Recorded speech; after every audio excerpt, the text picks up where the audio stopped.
pagi para siswa sekalian. Ya, apa kabar? Minggu ini sudah minggu yang ketiga ya di bulan Oktober ini. Artinya minggu ini kita akan belajar lagi satu hal yang berkaitan dengan reformasi.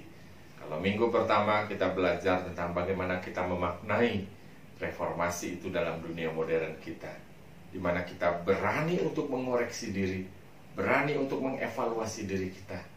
Benarkah hidup kita hanya dipandu oleh firman? Benarkah hidup kita kita jalani hidup kita hanya karena iman? Dan benarkah kita sungguh-sungguh menggantungkan pengharapan kita pada anugerah?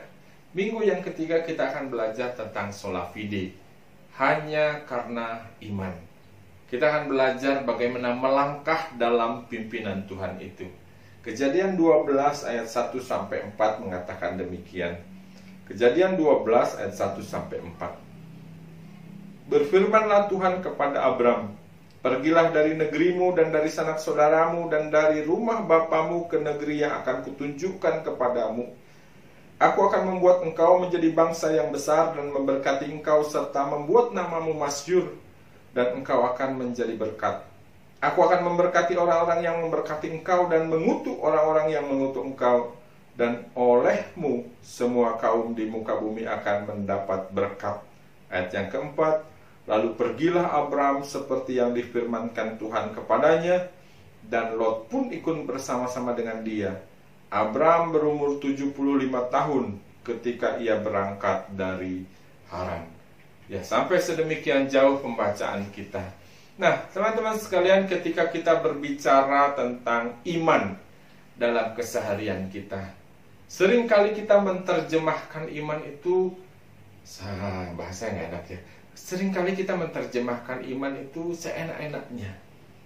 Ada orang yang menerjemahkan imannya itu adalah semua hal yang terjadi dalam hidup ini itu ya karena Tuhan.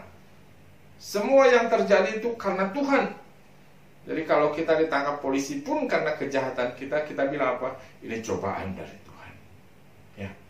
Ada orang yang tertangkap narkoba, lalu ketika diwawancarai oleh wartawan, lalu dia bilang mohon doanya ya supaya saya tahan atas cobaan dari Tuhan. Masa sih? Atau ada juga orang yang mengatakan bahwa iman itu mudah goyah, iman itu mudah berpindah. Makanya kalau ada orang yang mengganggu iman kita, kita ngamuk. Kalau kita lagi puasa, semua harus diam, tidak boleh makan. Kalau saya lagi beribadah, kamu tidak boleh ganggu. Karena apa? Iman saya goyah. Ya. Kamu tidak boleh pasang aksesoris imanmu di depan saya, nanti saya mudah berpindah, dan seterusnya. Atau ada juga orang yang menerjemahkan iman itu adalah masalah lemah dan kuat. Makanya ada yang berusaha untuk membela iman, karena ada iman yang lemah katanya sehingga harus dibela.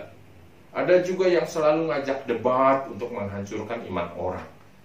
Ya, saya paling sering itu di Facebook diajakin orang gabung-gabung ke grup-grup yang perdebatan debat antar iman. Saya pikir buat apa juga didebatkan ya. Tetapi ada orang yang memandang bahwa iman itu memang lemah dan kuat, sehingga harus didebatkan. Yang kuat memang harus menunjukkan dirinya kuat, imannya kuat, dan seterusnya. Dan yang lemah harusnya berpindah dong ke yang kuat, dan seterusnya. Padahal debat-debat atau diskusi atau dialog atau apapun namanya itu, ujung-ujungnya tetap kok sepakat tidak sepakat. Bukan masalah kuat dan tidak dan itu. Tapi ternyata itulah kenyataannya, bahwa orang menerjemahkan imannya sedemikian. Bahkan kita juga seringkali mendasari iman itu dari apa yang kita mau. Mendasari iman kita itu dari apa yang kita rasakan. Bahkan mendasari iman kita dari apa yang kita paksakan kepada Tuhan. Ya. Iman itu kadangkala kita terjemahkan demikian. Saya beriman karena saya apa? Dia mau Tuhan begini dulu, maka saya akan beriman, dan seterusnya. Oleh karena itu teman-teman sekalian, yuk mari kita belajar hari ini beriman dari bapa orang beriman, yaitu Abraham. Ya, kita mau belajar beriman dari bapa orang beriman, yaitu Abraham. Ya, Kejadian 12 ayat 1-4. paling tidak mengajarkan kepada kita dua hal penting. Dua hal penting dan sederhana. Yang pertama adalah di bagian dikatakan begini, berfirmanlah Tuhan kepada Abram. Ya.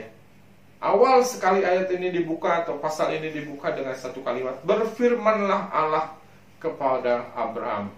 Hanya satu kalimat pendek, berfirmanlah Allah kepada Abram. Tidak ada kejadian luar biasa. Tidak ada angin topan, tidak ada kejadian-kejadian hebat yang mistis dan lain sebagainya. Hanya dikatakan berfirmanlah Allah kepada Abram.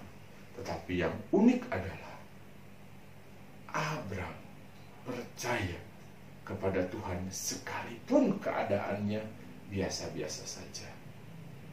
Maka yang pertama yang kita bisa maknai dan yang kita bisa ambil pelajaran, bahwa Abram percaya sekalipun dalam kesederhanaan. Sekalipun tidak ada hal-hal yang luar biasa terjadi, dia tetap percaya bahwa itu Allah yang berfirman. Beda kan dengan kita mendasari imannya. Saya sering kali mendengar yang seperti ini. Ada orang berkata bahwa aku mau percaya Tuhan kalau aku disembuhkan. Aku ada sakit nih begini-begini, sudah ke dokter dan lain sebagainya, dan aku akan percaya Tuhan kalau aku berdoa disembuhkan. Dia menunggu dulu sesuatu yang besar, mujizat yang hebat, sakitnya disembuhkan, mujizat terjadi, baru aku akan percaya. Atau apa yang saya inginkan dulu terjadi, baru aku akan percaya. Ini kan iman kita.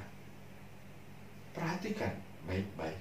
Belajar beriman dari Abraham. Abraham beriman, Abraham percaya sekalipun dalam kesederhanaan. Hanya dikatakan bahwa berfirmanlah Allah kepada Abraham. Tidak ada hal-hal besar, tidak ada hal-hal luar biasa terjadi. Tetapi yang luar biasanya adalah Abraham tetap percaya bahwa itu adalah Allah yang berfirman.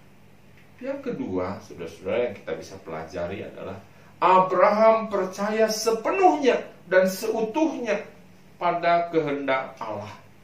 Firman Tuhan mengatakan berfirmanlah Tuhan kepada Abraham, pergilah dari negerimu dan dari sanak saudaramu dan dari rumah bapamu ini ke negeri yang akan kutunjukkan kepadamu. Perhatikan kata kalimatnya.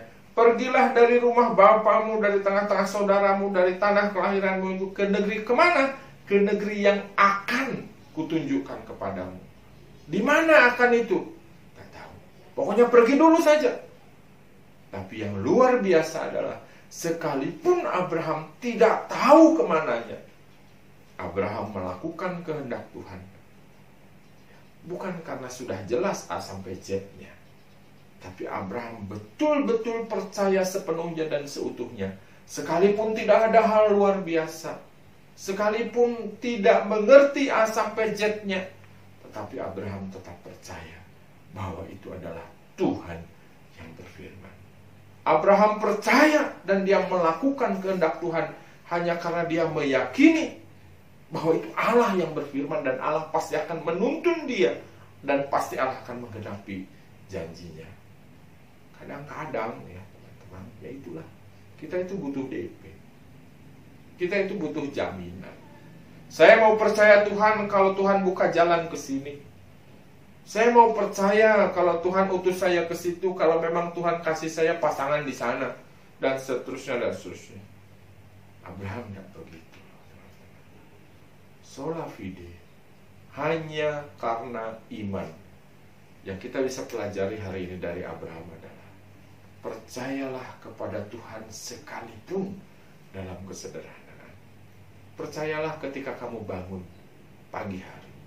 Memang tidak ada mujizat, tidak ada sesuatu tiba-tiba kamu bangun di sebelahmu ada bidadari gitu ya, tidak ada. Kamu bangun tetap bangun seperti biasa, agak telat sedikit sehingga gerasa gerusu dan lain sebagainya.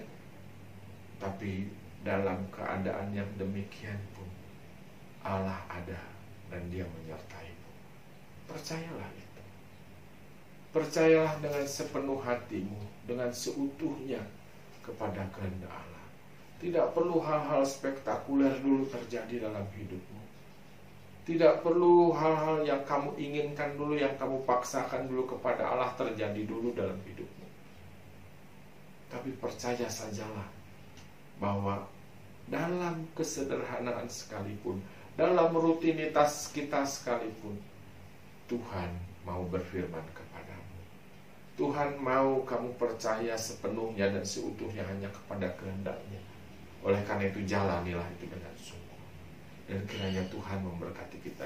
Hanya karena iman saja kita mau percaya kepada Tuhan, dan kita mau terima Yesus dalam hidup kita untuk menuntun kita menjalani hari-hari kita, terutama di masa pandemi ini.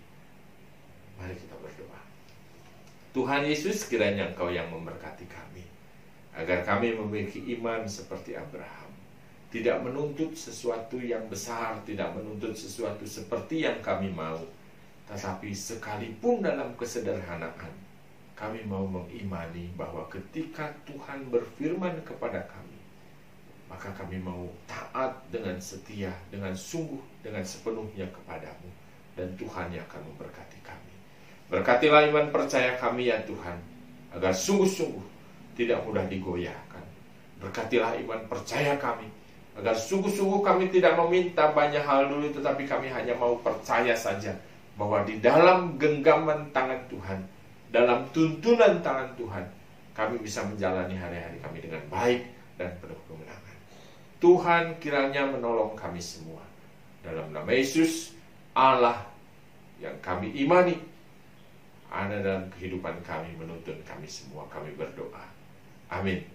Kiranya Tuhan Yesus memberkati kita sekalian, agar kita beriman dengan sungguh, sekalipun dalam kesederhanaan. Kita punya iman yang penuh percaya kepada Tuhan dan seutuhnya kepada kehendak Tuhan dengan sungguh. Shalom.